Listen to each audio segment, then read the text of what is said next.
Salam sejahtera Malaysia, denyut nadi suara rakyat bergema di channel ini. Terima kasih kerana bersama-sama dalam channel ini. Untuk mendapatkan berita terbaru setiap hari, sila tekan butang subscribe, like dan share. Malaysia kita punya, cintai Malaysia aku, kita jaga kita. Sila tekan butang subscribe, like dan Salam sejahtera Malaysia, denyut nadi suara rakyat bergema di channel ini. Nampaknya belum pun bertanding di PRK negeri, memang PAS sudah kalah, Bersatu sudah kalah, Perikatan Nasional sudah kalah. Kerana kemelut PAS dan gerakan ini akan memberikan kesan impak besar kepada PRK negeri. Itu kata penganalisis. Bagi anda, pendapat anda, apakah benda ini memang betul boleh berlaku? Bolehkah ini penyebab PAS akan kalah di Dun Negeri, atau PAS tetap menang di Dun Negeri, atau PAS lepas ni menang mana-mana PRK menang semua, semua kalah semua, PAS semua menang semua. Yang peliknya Bersatu tidak berani pula untuk dia pakai dia punya lambang sendiri kah, lambang Perikatan Nasional kah, yang jadi pakai lambang PAS. Tak tahu kenapa. Kemelut PAS dan Parti Gerakan Rakyat Malaysia atau Gerakan berhubung isu kontroversi pengumpulan dana sekolah Cina daripada syarikat Arab wajar dibendung dengan segera kerana ia mampu memberi kesan terhadap pilihan rakyat kecil PRK negeri. Pesara kanan Akademik Pengajian Islam Universiti Teknologi Mara UiTM cawangan Perlis, iaitu Datuk Zuraimi Ali berkata, ketegasan PAS dalam mempertahankan pekeliling yang dikeluarkan oleh Kementerian Pendidikan Malaysia tidak boleh dipandang remeh. Menurutnya, ini kerana semua institusi di bawah KPM perlu mematuhi garis panduan yang telah dikeluarkan. Sewajarnya, kenyataan Ketua Penerangan PAS Ahmad Fadli Syahari adalah tepat. Dia kata memandangkan perjuangan parti itu bertujuan mengangkat syiar Islam dan menyelamatkan ummah daripada sebarang bentuk elemen yang boleh menjurus kepada dosa serta mengundang fitnah. Jadi katanya, bagi merungkai pertikaian, sudah tentu pengurus CPN perlu memastikan setiap perkara yang terkait dengan sensitiviti umat Islam diperjelas dan difahami. Sebarang penglibatan syarikat jenama arak serta judi sebenarnya sesuatu yang mampu menggores hati umat Islam, katanya dalam satu kenyataan pada Isnin yang lalu. Sebelum itu, PAS memberi bayangan bahawa parti itu mungkin tidak akan bersama dengan gerakan di bawah gabungan politik serupa pada pilihan raya umum ke-16 yang akan datang. Ahmad Fadli berkata, ia susulan pendirian rasmi daripada gerakan berhubung isu derma daripada hasil arak kepada sekolah itu sangat mengecewakan PAS. Mengulas lanjut, Zuraimi berkata, sudah sampai masanya parti gabungan di dalam PN perlu memuktamadkan segera dan mencari jalan penyelesaian yang tuntas demi memastikan tidak ada mana-mana pihak yang tergores. Jadi dia kata, jika pergolakan yang berlaku gagal diatasi, maka sudah tentu peluang UMNO untuk merampas kembali Dewan Undangan Negeri Dun Negeri semakin mudah. Justru katanya, segala isu-isu kontroversi wajar untuk dipadamkan dengan cara yang lebih baik, memandangkan PRK negeri akan berlangsung tidak lama lagi. Jadi adakah anda juga bersetuju jika isu tentang sekolah vernacular, tentang judi dan alkohol ini akan menyebabkan kekalahan kepada Perikatan Nasional, kepada PAS di Dun Negeri, dan akhirnya UMNO akan merampas semula tempat ini? Tahniah diucapkan. Denyut nadi suara rakyat bergema di channel ini. Jangan lupa tekan butang subscribe, like dan share. Malaysia kita punya, cinta Malaysia aku, kita jaga kita. Bye bye. Salam sejahtera Malaysia, denyut nadi suara rakyat bergema di channel ini. Najib Razak kalah di mahkamah dan bakal bankrupt bersama dengan anak dia. Kesian Najib, sudah jatuh di timpa tangga. Apa boleh buat, inilah kehidupan dia. Jadi mahkamah mengumumkan keputusan menolak permohonan Najib Razak dan anak untuk menangguhkan prosiding bankrupt. Kalau Najib bankrupt, anak dia bankrupt, dua-dua bankrupt, memang sudah punah segala harapan. Tidak ada lagi harapan. Nah, jadi sebenarnya walaupun Najib Razak terlepas daripada mana-mana hukuman penjara kerana kes jenayah, pecah amanah, salah guna kuasa, pengubahan wang haram, tapi kalau dia kalah juga dalam kes kebankrapan ini, dia tetap tak ada apa-apa, tidak boleh bertanding, tidak boleh memegang jawatan, tidak boleh dan tidak boleh. Jadi sama juga kan. Mahkamah tolak permohonan Najib dan anak tangguh prosiding bankrupt. Sah, kalah lah ni, sudah kalah di mahkamah. Mahkamah Tinggi pada hari ini telah menolak permohonan Datuk Seri Najib Tun Razak dan anak dia, yaitu Datuk Muhammad Nazifuddin, untuk menangguhkan prosiding kebankrapan terhadap mereka kerana dikatakan telah gagal untuk melunaskan tunggakan cukai masing-masing, iaitu 1.69 bilion ringgit Malaysia dan 37.6 juta. Bayangkan Najib mau bayar 1.69 bilion, mana dia mau cari itu? Mana dia mau cari? Perkara itu disahkan sendiri oleh peguam mereka, Muhammad Farhan Muhammad Syafi, ketika beliau ditemui oleh pemberita selepas prosiding yang berlangsung di dalam kamar. Permohonan hari ini adalah untuk menangguhkan prosiding kebankrapan bagi membolehkan pendengaran di Pesuruhjaya Khas Cukai Pendapatan berjalan dulu. Bagaimanapun, timbalan pendaftar yaitu Kamarul Aris Kamaluddin tidak membenarkan permohonan kami. Saya setuju, benda ni sudah cukup lama. Takkan ditunda lagi. Sampai bila mau selesai? Kalau rakyat Malaysia, rakyat biasa, adakah tunda begini?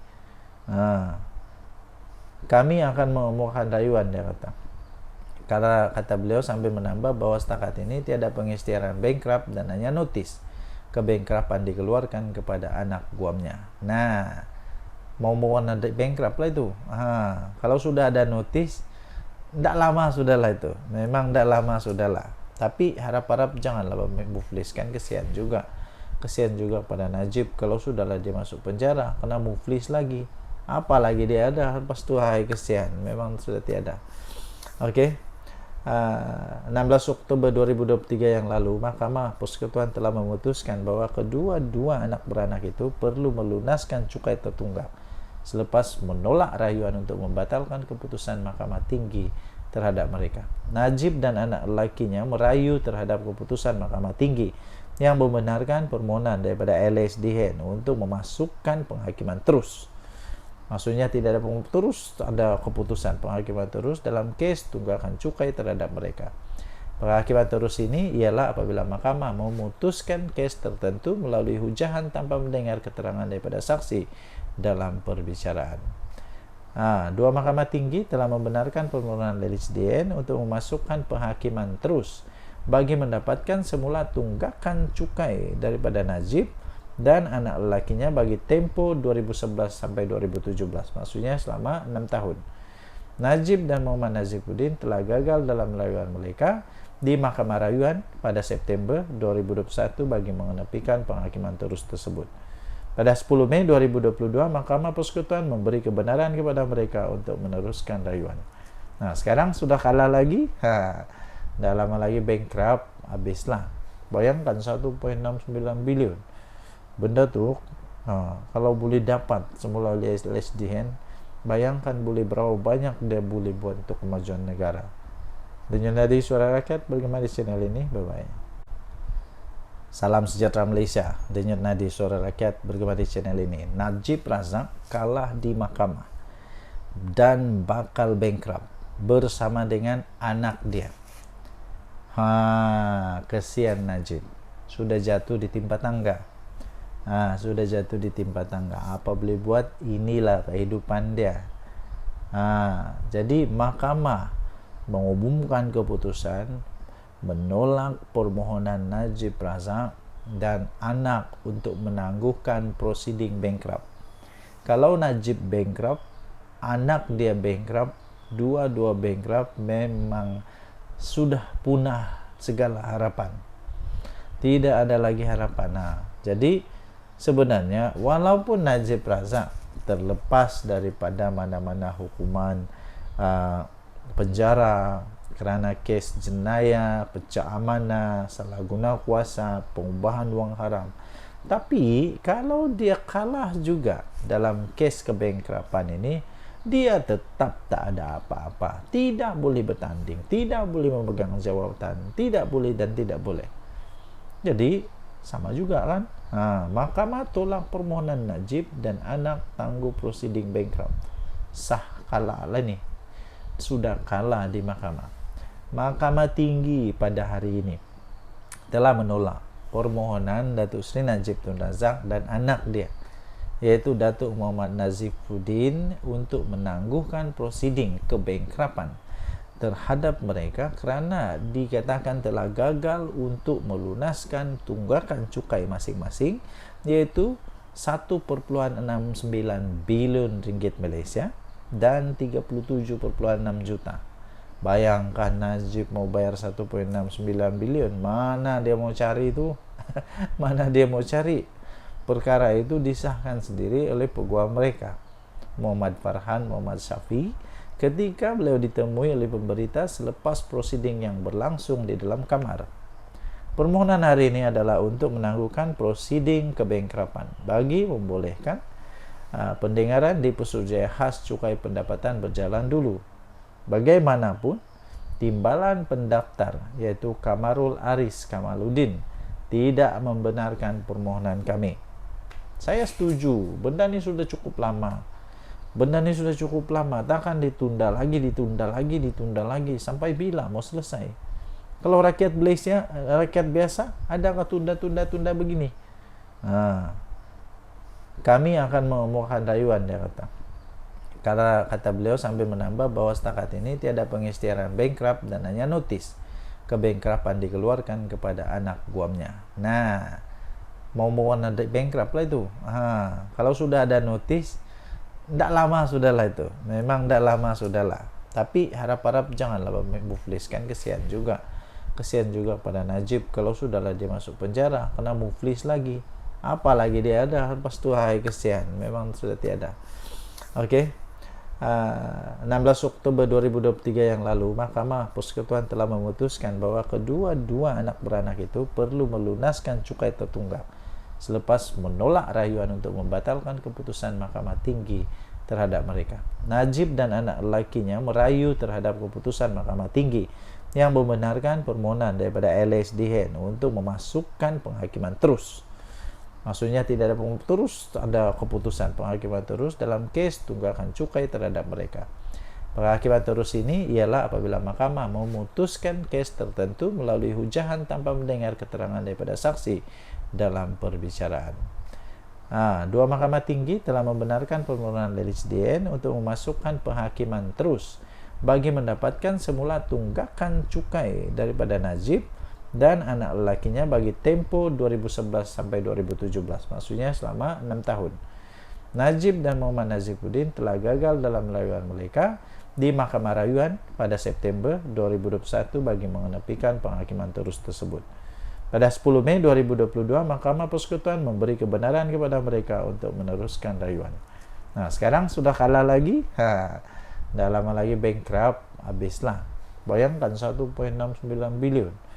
Benda tu kalau boleh dapat semula oleh LSDN, bayangkan boleh berapa banyak dia boleh buat untuk kemajuan negara. Dengan dari Suara Rakyat bergema di channel ini. Bye bye. Salam sejahtera Malaysia. Dengan dari Suara Rakyat bergema di channel ini.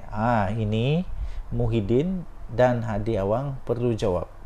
Sanusi pun perlu jawab. Semua orang di dalam Perikatan Nasional Pembangkang perlu jawab. Kalau memang betul, soalan dia begini. Kalau memang betul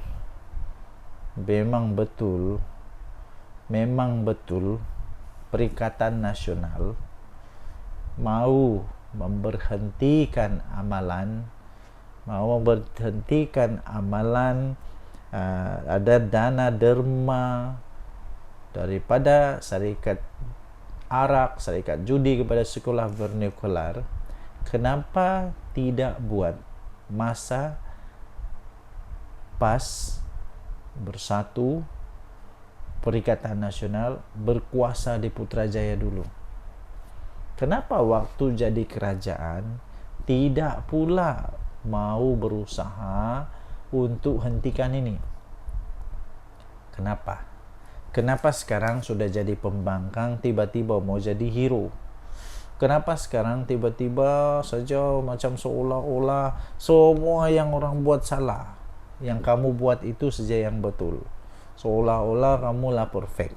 Tapi soalan dia, kenapa dulu Hadi Awang ada dalam kerajaan?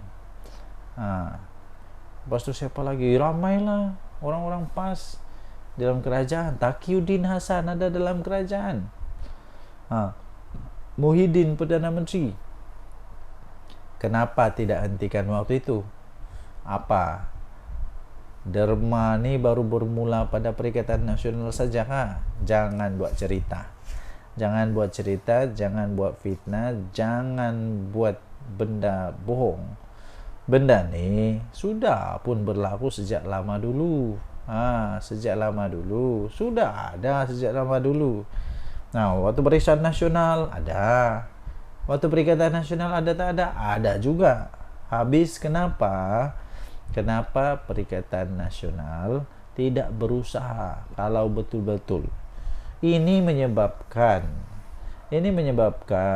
kelihatan seperti Perikatan Nasional ini betul-betul parti yang menunggang saja, yang menjadikan isu-isu yang taklah isu sangat, bukan isu sekarang dijadikan isu sekarang, isu dari dulu tiba-tiba seolah-olah muncul hanya pada sekarang. Begitu.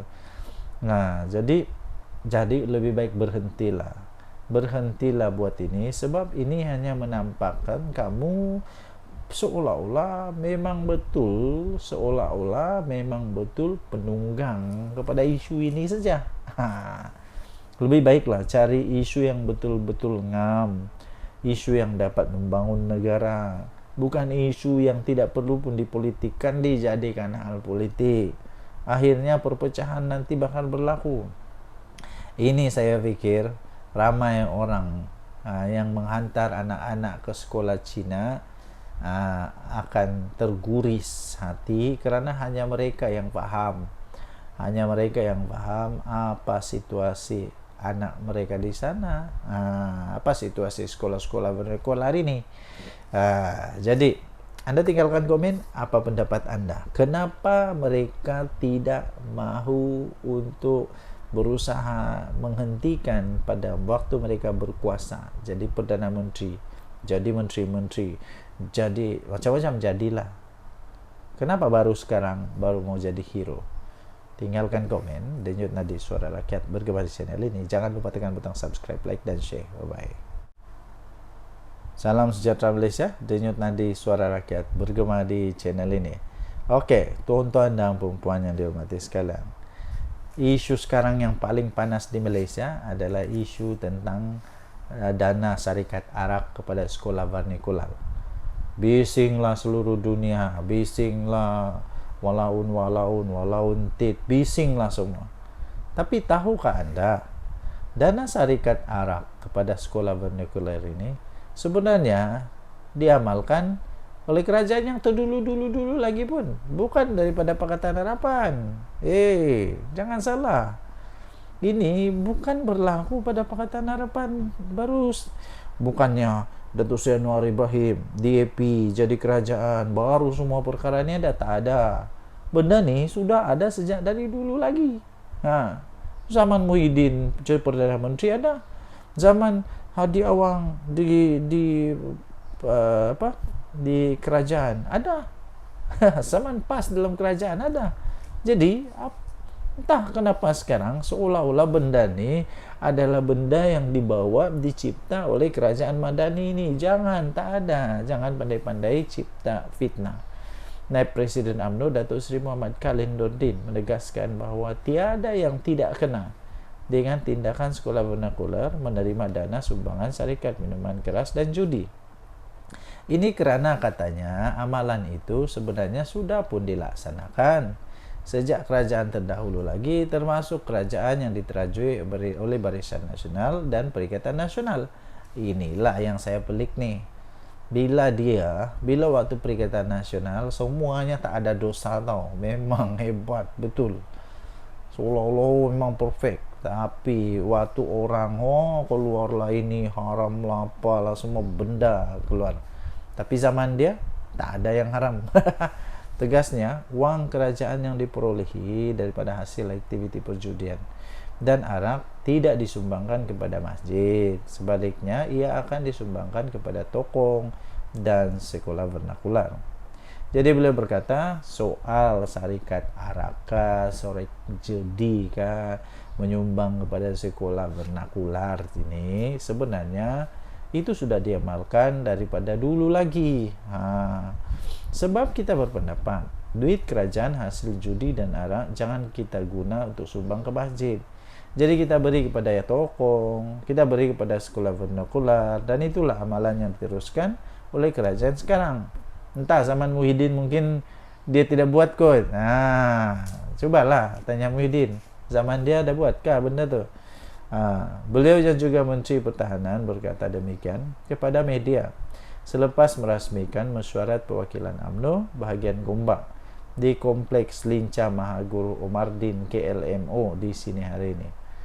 Muhammad Khalid Nordin turut mempersoalkan tindakan pemimpin Perikatan Nasional yang mengkritik sumbangan dana syarikat minuman keras dan judi kepada sekolah vernakular, sedangkan ketika mereka berkuasa dahulu pun gabungan itu tidak berusaha pun untuk menghentikan amalan berkenaan.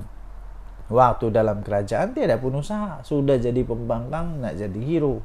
Memang agak pening kepala, masuk air otak mungkin. Beliau berkata sumbangan uang syarikat minuman keras dan judi kepada sekolah vernakular itu sudah diamalkan kerajaan dahulu. Denyut nadi suara rakyat bergema di channel ini. Terakhir penutup dia, jika ia tidak betul, kenapa tidak menghentikan amalan itu ketika mereka berkuasa jadi kerajaan dulu? Kenapa? Sila jawab. Muhyiddin, Hadi Awang, sila jawab. Denyut nadi suara rakyat bergema di channel ini. Bye bye. Salam sejahtera Malaysia. Denyut nadi suara rakyat bergema di channel ini. Okey, tuan-tuan dan puan-puan yang dihormati sekalian, jangan main-main dengan api. Nanti terbakar diri. Jangan cuba-cuba nak jadi hero, nanti sendiri termakan dengan hero. Ramai orang mau jadi hero, cuba dedah ini, dedah itu, dedah dokumen. Tapi hati-hati bila mau dedahkan dokumen yang sulit. Hati-hati, nanti sendiri termakan diri. Nanti sendiri termakan dengan keinginan untuk mau jadi hero tapi salah, melawan undang-undang. Ini tidak boleh dibiarkan. Jadi akhirnya Ketua Polis Kuala Lumpur memberikan penjelasan, peringatan. Dedah dokumen sulit kerajaan adalah kesalahan serius. Itu kata polis.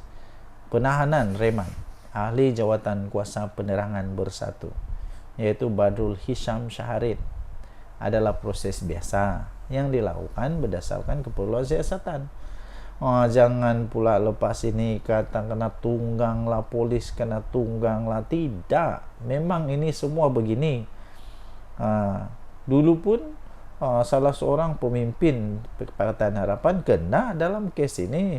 Siapa dia? Rafizi. Jadi kalau sekarang Cikgu Bat kena, sebab itu biasa terjadi. Jangan pula Muhyiddin tiba-tiba merawayan kata itu ini. Muhyiddin tahu sangat, dia tahu betul dengan undang-undang ni. Dan saya terasa Cikgu Bat pun tahu dengan undang-undang ni. Ketua Polis Kuala Lumpur Datuk Rusdi Muhammad Isa berkata, kesalahan disyaki dilakukan oleh Badrul Hisham atau dikenali sebagai Cikgu Bat itu adalah satu perkara yang sangat serius di dalam mana di bawah Section 8 Akta Rahasia Rasmi tahun 1972. Jadi dia kata ini proses biasa untuk menahan reman. Ada laporan, ada laporan, jadi kesalahan itu kita akan siasat, dia kata. Jadi kesalahan itu benarkan kita buat tangkapan dan ada keperluan kita akan tangkap, bergantung kepada siasatan, katanya. Jadi janganlah risau kalau tidak ada apa-apa salah, nak takut apa. Kalau memang buat salah, terimalah. Nah, saya pikir Cikgu Bad yang dipilih menjadi orang-orang besar di lembu satu, dia bukannya bodoh kah, babal kah, palui kah, tidak. Dia bukan palui. Dia tahu konsekuensi bila dia keluarkan benda tu, bila dia kongsikan maklumat tu. Dia tahu kalau itu rahasia kerajaan kah, bukan rahasia kerajaan kah. Jadi sekarang kalau mau jadi hero, teruskanlah jadi hero, tapi jadilah hero yang bijak. Jangan jadi hero yang bodoh pula. Berdasarkan Seksi 8 Akta Rahasia Kerajaan, kesalahan itu sangat berat. Membabitkan dokumen kerajaan, walaupun cuma salinan, kita nak tengok siapa yang ada dokumen hak milik kerajaan itu. Sebab dia, Cikgu Bad, tidak bekerja di situ. Ini yang bikin pening nih. Cikgu Bad tidak kerja di situ, tapi dia ada itu dokumen. Jadi dari mana dia dapat, macam mana dia boleh dapat? Ini memang mengejutkan. Beliau berkata demikian pada majlis serah terima tugas Ketua Polis Daerah Dang Wangi di Ibu Pejabat Polis IPD Dang Wangi. Okey, jadi anda boleh layari seterusnya di dalam Harian Metro, hmetro.com.my untuk berita ini. Deda dokumen sulit kerajaan adalah kesalahan serius, kata polis. Kita jumpa lagi. Bye. Salam sejahtera Malaysia, Denyut Nadi Suara Rakyat terus bergema di channel ini terbaru, tuan-tuan dan puan-puan. Adakah Datuk Seri Anwar Ibrahim akan bertahan menjadi Perdana Menteri paling lama atau tidak? Mungkin tidak kesampaian. Tapi Datuk Seri Anwar Ibrahim, saya fikir dia bukan gila untuk nak jadi Perdana Menteri lah. Tidak. Yang penting memang dia mau selamatkan negara Malaysia. Okey. Hadkan tempoh perkhidmatan Perdana Menteri tidak lebih daripada 10 tahun. Itu perlu dibahaskan di Parlimen. Itu daripada Menteri di Jabatan Perdana Menteri, Undang-Undang dan Informasi. Satu sidang khas Parlimen perlu diadakan di bawah Peraturan 11/3 Peraturan Dewan Rakyat dan Dewan Negara untuk membahaskan pengehadan tempoh perkhidmatan untuk Perdana Menteri yang tidak melebihi daripada 10 tahun sekiranya cadangan itu mau dilaksanakan. Menteri Jabatan Perdana Menteri, Undang-Undang dan Reformasi Institusi, iaitu Datuk Seri Azalina Osman Said, berkata peruntukan undang-undang berkenaan perlu untuk dibahaskan sekiranya cadangan itu mau dilaksanakan. Okey. Menteri Jabatan Perdana Menteri itu iaitu Datuk Seri Azalina Osman Said berkata peruntukan berkenaan perlu dibahaskan untuk memandangkan pindaan itu merupakan perkara yang memerlukan perbahasan mendalam dan keputusan daripada Jemaah Menteri. Okey. Jadi pada pendapat anda, tuan-tuan dan puan yang dihormati sekalian, perlukah seorang Perdana Menteri, Datuk Seri Anwar Ibrahim kah selepas ini dan seterusnya untuk dihadkan kepada tidak melebihi 10 tahun sahaja? Pada pendapat saya, ada kebaikan dan ada keburukannya. Kebaikannya ialah dapat lama dia untuk merancang strategi membangun negara. Tapi keburukannya ialah dia boleh jadi pula kuku besi. Dia boleh jadi pula terlampau banyak betul dia buat sampai orang lain tidak boleh buat apa-apa. Jadi kita boleh nampak apa yang terjadi kepada Datuk Tun Mahathir. Dia jadi Perdana Menteri paling lama Kemudian Datuk Seri Anwar Ibrahim ganti setelah sepatutnya Datuk Seri Anwar Ibrahim patut ganti dia, tapi pun tidak ganti-ganti. Jadi perlukah? Kalau perlu untuk hadkan 10 tahun, maksudnya tidak ada pilihan untuk Datuk Seri Anwar Ibrahim, iaitu pada panggal kedua dia menjadi Perdana Menteri, dan masuk panggal ketiga. Pada panggal ketiga dia wajib untuk diberhentikan ataupun berhenti daripada jadi Perdana Menteri. Tidak ada pilihan. Okey, jadi semua orang ada pendapat masing-masing, tapi pada pendapat saya neutral. Jadi pun okey, tak jadi pun okey, tiada masalah. Sebab Datuk Seri Anwar Ibrahim bukan pakcik saya. bukan pakcik saya, bukan makcik saya, bukan datuk saya, bukan. Jadi sama ada dia jadi Perdana Menteri atau tidak jadi Perdana Menteri, tidak ada apa-apa kelebihan kekurangan kepada saya. Yang penting, yang pasti, tugasnya untuk membangun negara, untuk menyelamatkan negara, untuk berusaha menjadikan negara ini lebih makmur, lebih selamat, lebih bahagia, lebih semua lebih yang terbaik-terbaiklah dapat dilaksanakan. Kita jumpa lagi. Tinggalkan komen Anda. Bye bye.